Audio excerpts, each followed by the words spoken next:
অসভ্য ছোট লোক, তোর মরার কোনো জায়গা ছিল না? আমার গাড়ির সামনে এসে মরতে গেলি কেন তুই? এই যে ম্যাডাম, আপনি আমার গায়ে গাড়ি লাগিয়ে দেবেন, আমার থাপ্পড় মারলেন। থাপ্পড় লাগিয়ে দিব। এই যে ম্যাডাম, সমস্যা কি আপনার? দামি গাড়িতে চড়ে দামি পোশাক পরে কি গরিব মানুষদের কি মানুষ মনে করেন না? ওকে থাপ্পড় দিচ্ছেন কেন? সেই কৈফিয়ত আমি আপনাকে কেন দেব? কে আপনি? আমি হচ্ছে সাধারণ জনগণ। আপনি অন্যায় করছেন, ওকে সরি বলেন। হোয়াট? সরি বলবো? আমি এই ছোট লোককে সরি বলবো? বাই দ্য ওয়ে, তোর সাহস কি করে হয় আমাকে এই কথা বলার? How dare you! How dare you, তাই না? কানের নিচে একটা দিলে না, তখন বুঝতে পারবেন জনগণের শক্তি কি। সরি বলেন ওকে। সরি না, ছোট লোকের বাচ্চা। তোকে তো আমি চাইলে না তোর হাতটা দুম করে একদম ভেঙে দিতে পারবো। চল, মানবতার খাতিরে তোর কিচ্ছু করলাম। নেক্সট টাইম এরকম করার আগে আজকের দিনটা মনে রাখি। যা।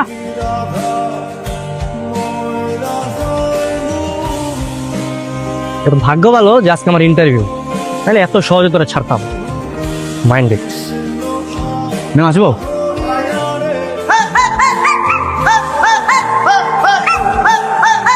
তুমি তুমি কোম্পানির বস? কেন, চোখ কপাল উঠে গেল নাকি? আরে চোখ কপাল উঠবে কেন? আমি তো ভাবছিলাম বস কে না কে হবে, কিভাবে ইন্টারভিউ দিব। এখন তো দেখতেছি তুমি। সকালে তো রাস্তায় তোমার সাথে আমার কথা হলো, তাই না? জীবনের প্রথম কেউ আমাকে চড় মেরেছে, এরপরেও তোমার এই কোম্পানিতে চাকরি হবে তুমি ভাবলে কি করে? ভাবার তো কিছু নাই, কারণ আমি 100% চাকরিটা পাবো। আমি তো তোমার বাবার সুপারিশ নিয়ে এসেছি। আর তাছাড়া তুমি যদি আমাকে চাকরিটা না দাও, কোনো সমস্যা নেই। আমি এখান থেকে বের হওয়ার সময় তোমার স্টাফদের বলবো যে আপনাদের বসকে তো আমি সকালবেলা থাপড়াইছি। এখন চয়েস ইজ ইয়ার্স। আসলে তুমি আমাকে জবটা দিবে নাকি তোমার মান সম্মান খারাপ? বাবা যে কেন এই ব্রাতটাকে সুপারিশ করলো আমি এটাই বুঝতে পারছি না। কারণটা আমি বুঝিয়ে বলছি। তোমরা তো মেয়ে মানুষ, তোমাদের তো এত বুদ্ধি টুদ্ধি নেই, বুঝছো না? আচ্ছা শোনো, তাহলে আমি বলছি। সালামালাইকুম আঙ্কেল, ভালো আছেন? ওয়ালাইকুম আসসালাম। তোমাদের তো চিনলাম না, তোমরা কারা? আপনার চিনা জন্য তো আমরা নাকছ না, আমরা খুব খারাপ লাগাবেন ছিনতাইকারী। এই তোমরা তো বিয়াদব আছো, চিন্তাই করো কেন? রাস্তাঘাটে কাজ করতে পারো না? এটা কি দেখছেন? ভদ্রলোকের মতো পকেটে মানি ব্যাগ মোবাইল যা আছে সব দিয়ে দেন, নাই তো এক ফোজ দিয়ে নারী বুড়ি সব ফালিয়ে দেন। ভাই দেখতা ঠিক আছে আমরা কিছু। আরে দিনে দুপুরে সিধাই করতেছে না? এই এই তা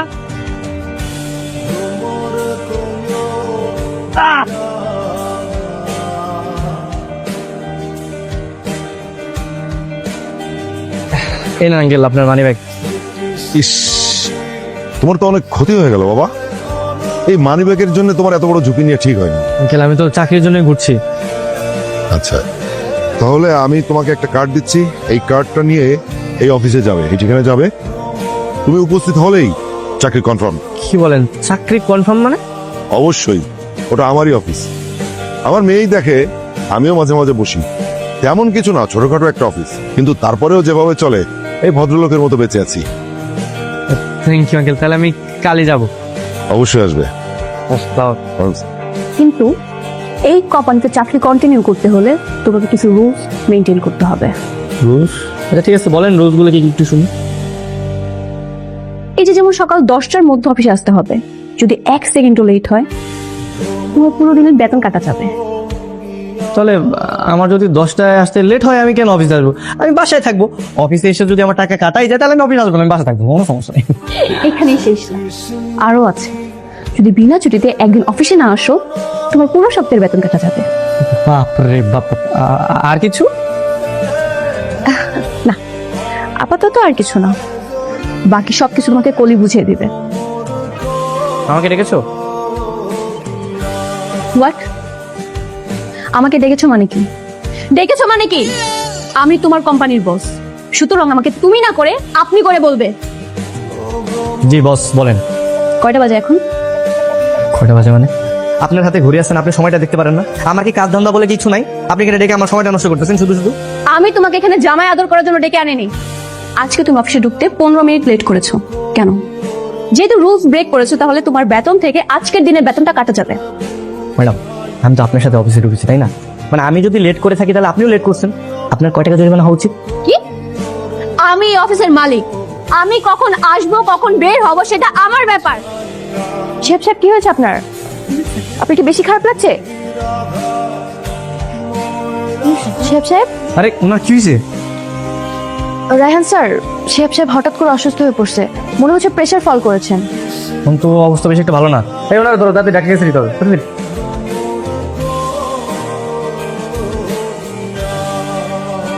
এটা গেট খুলেন, ওনার হসপিটালে নিয়ে যেতে হবে। হসপিটালে যাইতে হবে, অ্যাম্বুলেন্স খবর দেন। আর ভাই ইমার্জেন্সি যাইতে হবে, অ্যাম্বুলেন্স আছে, সময় লাগবে, আপনি গেটে খুলেন না। ভাই ম্যাডামের হুকুম ছাড়া এই গাড়ি বাইরে বের করা যাবে না। কি করেন উল্টাপাল্টা কথা? ভাই ভাই সরেন তো। আরে এই, আরে ভাই বুঝতে পারতেছি না পরে। চুপ থাকেন, আর ভাই আমার চাকরি থাকবো না বললাম তো। বলছি না চুপ থাকেন।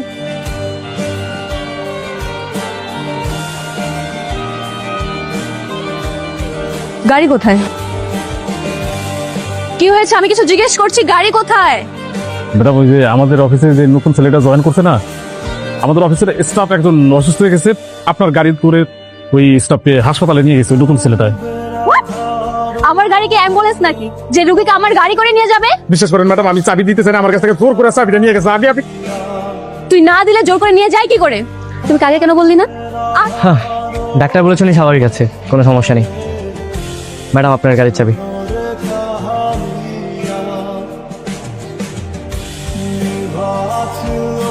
আমাকে না বলে আমার ড্রাইভারকে মেরে জোর করে আপনি আমার গাড়ি নিয়ে গেছেন কেন?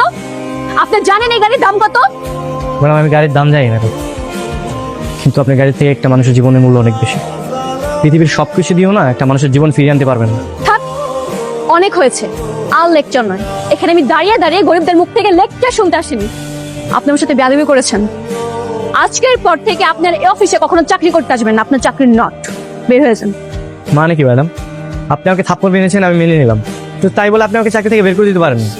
আর আপনার এটা উচিত ছিল যে আপনার কর্মপ্রতিষ্ঠানের একজন অসুস্থ হয়ে গেলে তাকে চিকিৎসা দেওয়া।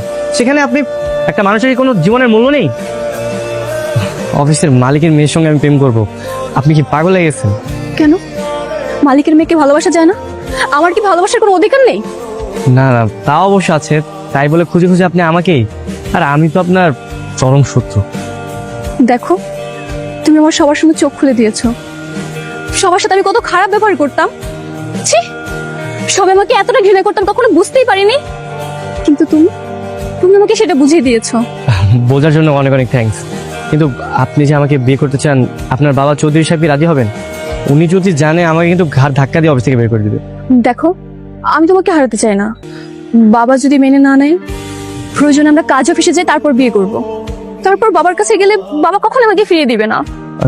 না না, বা আঙ্কেল অনেক বিশ্বাস করে আমাকে চাকরিটা দিয়েছে, কিন্তু আমি করতে পারবো না। দেখো, তোমার মতো মন মানসিকতার ছেলে আজকাল এই পৃথিবীতে খুব কমই আছে। আমি তোমাকে হারাতে চাই না। তুমি প্লিজ রাজি হয়ে যাও। না করো না। তা ঠিক আছে, কিন্তু কোনো কিন্তু না, তুমি রাজি হয়ে যাও। একবার শুধু বিয়েটা করি, তোর জীবন আমি পুরো জাহান্নাম বানিয়ে ফেলবো। চল না আমরা আজকে বিয়ে করে ফেলি। ছি, কি অবস্থা! তুমি কি এখানেই থাকো? হ্যাঁ হ্যাঁ, আমি তো এখানেই থাকি। আমার শৈশব কৈশোর যৌবন সব তো এখানেই কাটতেছে। যৌবন কাটছে মানে? এই দেখো, আমি কিন্তু এখানে থাকতে পারবো না। তোমাকে আমি আগেই বলেছি, এখান থেকে আমাকে তাড়াতাড়ি নিয়ে যাবে। ওরে আমার বড় লোকের বেটি, তুমি তো নিজে আমার পছন্দ করে বিয়ে করছো। তুমি জানতা না আমি গরিব? হ্যাঁ জানি। দেখো, তুমি তোমার মায়ের সাথে আমাকে দেখা করতে নিয়ে আসছো, ভালো কথা। দেখা করে আমরা চলে যাব, ঠিক আছে? আরে এই যে আমার ছেলের বউ, মাশাআল্লাহ এত সুন্দর। মা দেখছো, তোমার পছন্দ হয়েছে? আমি তো মনে করছি তুই কারণে কারণে জানি বিয়ে করে নিয়ে এসো। এ তো দেখা যায় আসমানের পরি। শাশুড়ি আম্মা, আমরা কি এখানে দাঁড়িয়ে কথা বলবো? আজব ব্যাপার, তুমি আমার মার সাথে এইভাবে কথা বলতেছো কেন? আসো মাস, চলো ঘরে চলো। ঘরে যাবো মানে? না না না, আমরা কোথাও যেতে পারবো না। এই তুমি এখানে যা বলার বলো, আমরা এখান থেকে চলে যাবো। আর আর ঘরে চলো, আমরা ওখানে যে সবকিছু করবো না। চলো, যা করার করে দেবো। আরে চলো বললাম তো এখান থেকে চলে যা। চলো না। কি খুঁজছো? না, ওই চেয়ার খুঁজতেছিলাম। চেয়ার মানে? আসলে এই রুমের দরজা নাই তো, তাই ভাবছিলাম যে পর্দার সামনে চেয়ারটা রাখলে কেউ যাতে না ঢুকে। দরজা নাই মানে? আসলে হয়েছে কি, আমি তো এই রুমে থাকি, এই রুমের দরজা নেই, আর মা এলো পাশের রুমে থাকে। কি এই রুমের দরজা নাই, তুমি আমাকে এই রুমে নিয়ে আসছো বাসর করার জন্য? হ্যাঁ, তো রাগারাগির কিছু নেই, তুমি তো মাথা ঠান্ডা করে বস, আমি তোমার একটু মন করে দেখি। এই এই ডোন্ট টাচ মি। বলো আমাকে টাচ করার কোনো চেষ্টা করবে না। দেখো, বড়লোক বাপের মেয়ে হয়ে তোমাকে বিয়ে করছি বলে এই না যে যা ইচ্ছা তাই করতে দিব। মানে কি, আমরা দুজন স্বামী স্ত্রী, আমি তোমার টাচ করতেই পারি, এটা এটা তো নর্মাল, স্বাভাবিক। খবরদার, যদি টাচ করছো না একদম গুলি করে দিব। বাবারে বাবা, তুমি তুমি দেখি বাসর করে পিস্তল নিয়েছো, তুমি তো সাংঘাতিক মেয়ে দেখা যায়। টুক, টুক, টুক।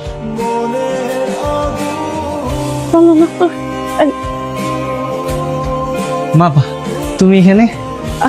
তোরা এখনো ঘুমাস নাই? মা, আসলে হয়েছে কি, যাক, ভালো হয়েছে।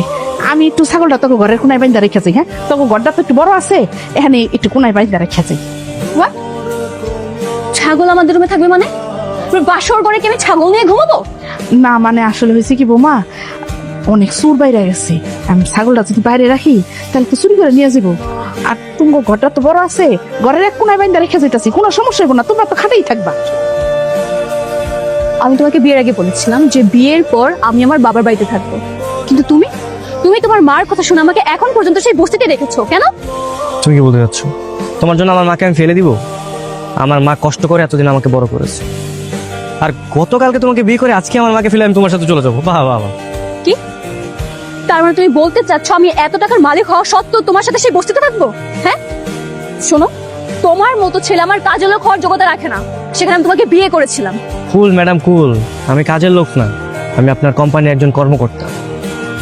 সেটা নিজের যোগ্যতা না, আমার বাবার সুপারিশে। শোনো, এখনো সময় আছে, আমার সাথে আমার বাড়িতে চল, না হলে আমি তোমাকে ডিভোর্স দেবো। আসসালামু আলাইকুম আঙ্কেল। ওয়ালাইকুম আসসালাম। রায়হান, বলো তো ওদিকের অবস্থা কি? আঙ্কেল, এদিকের অবস্থা বেশি একটা ভালো না, রেখা তো রাগ করে বেড়ে গেছে, হয়তো বা অফিস নাহলে বাসার দিকে যাবে। ঠিক আছে, আসুক, আমি ব্যবস্থা করছি। শোনো পাখিটা আমার, প্লিজ রাগ করো না তুমি। শোনো, আমি তো খুব কৌশল করে রায়হান আর রেখার বিয়ে দিয়েছি, যাতে করে কোনো টাকা পয়সা খরচ না হয়। এজন্য তো কাউকে কিচ্ছু বলিনি। নাও। সবই বুঝলাম, কিন্তু সত্যি কি তুমি আমাকে এত ভালোবাসো বাবু? এখন যদি তোমার মেয়ে চলে আসে তাহলে? আসলে আসুক, আমি তো তোমাকেই বিয়ে করব, আর ও যদি নিষেধ করে সেটা আমি শুনবো কেন? ওকে। বাহ চৌধুরী সাহেব, বাহ, আমাকে ফুসলে ফাসলে বিয়ে দিয়ে এখন তুমি অন্য মেয়ের সাথে এখানে বসে বসে ফুর্তি করছো? না না না মা, তুই আমার কথা শোন মা। একদম চুপ, তোমার মতো নোংরা মানুষের মুখে মা ডাক একদমই মানায় না। ছি বাবা ছি, আমি কোনোদিন ভাবতে পারিনি তুমি এতটা নিচে নামতে পারবে। তোর মেয়ের সাথে তুমি এত বড় অন্যায় করতে পারলে? না না, তুমি আমার বাবা না, আমার বাবা এত চরিত্রহীন হতেই পারে না। আমি আর তোমার সাথে থাকবো না, আমি যাবো রায়হানের কাছে। সে হয়তো আমাদের কাছ থেকে অনেক গরিব, কিন্তু তোমার মতন চরিত্রহীন না। আমি গেলাম রায়হানের কাছে, থাকো তুমি। আমার সব শেষ হয়ে গেছে রায়হান। শেষ হয়ে গেছে মানে? বাবা আমার সাথে প্রতারণা করেছে। আচ্ছা, কি হয়েছে আমাকে একটু খুলে বলো তো।